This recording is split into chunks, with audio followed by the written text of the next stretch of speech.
तो क्या हम खंडित बेलपत्री भी शंकर को समर्पित कर सकते हैं? देखिए प्रश्न कितना सुंदर है उसका। प्रश्न केवल एक व्यक्ति के लिए ये प्रश्न नहीं होता, ये प्रश्न जो करे जाते हैं ये जग कल्याण के लिए, सभी के लिए। मान लो अगर बेलपत्री साबुत नहीं है, बेलपत्री कहीं कीड़ा खा गया, कहीं बेलपत्री खंडित हो गई, कहीं बेलपत्री में कुछ तकलीफ है, मान लो कीड़ा हो गया या कुछ हो गया और वो खंडित है, तो क्या हम उसको ना चढ़ाएं कि चढ़ाएं?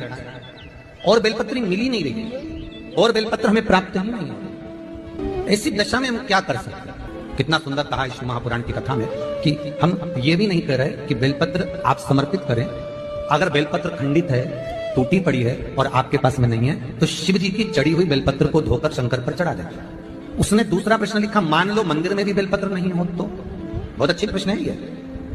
मंदिर में भी बेलपत्र ना हो तो कितना सुंदर कहा। एक भजन आप लोग गाते हो कि मन मेरा मंदिर, आंखें दिया बाती, होठों की है तालियां। तो क्या हम खंडित बेलपत्री भी शंकर को समर्पित कर सकते हैं? देखिए प्रश्न कितना सुंदर है उसका। प्रश्न केवल एक व्यक्ति के लिए ये प्रश्न नहीं होता, ये प्रश्न जो करे जाते हैं ये जग कल्याण के लिए, सभी के लिए। मान लो अगर बेलपत्री साबुत नहीं है, बेलपत्री कहीं कीड़ा खा गया, कहीं बेलपत्री खंडित हो गई, कहीं बेलपत्री में कुछ तकलीफ है, मान लो कीड़ा हो गया या कुछ हो गया और वो खंडित है, तो क्या हम उसको ना चढ़ाएं कि चढ़ाएं?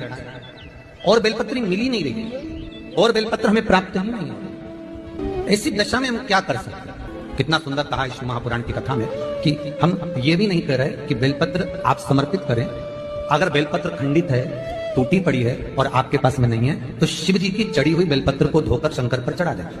उसने दूसरा प्रश्न लिखा, मान लो मंदिर में भी बेलपत्र नहीं हो तो? बहुत अच्छी प्रश्न है ये। मंदिर में भी बेलपत्र ना हो तो कितना सुंदर कहा। एक भजन आप लोग गाते हो कि मन मेरा मंदिर, आंखें दिया बाती, होठों की है तालियां। तो क्या हम खंडित बेलपत्री भी शंकर को समर्पित कर सकते हैं? देखिए प्रश्न कितना सुंदर है उसका। प्रश्न केवल एक व्यक्ति के लिए ये प्रश्न नहीं होता, ये प्रश्न जो करे जाते हैं ये जग कल्याण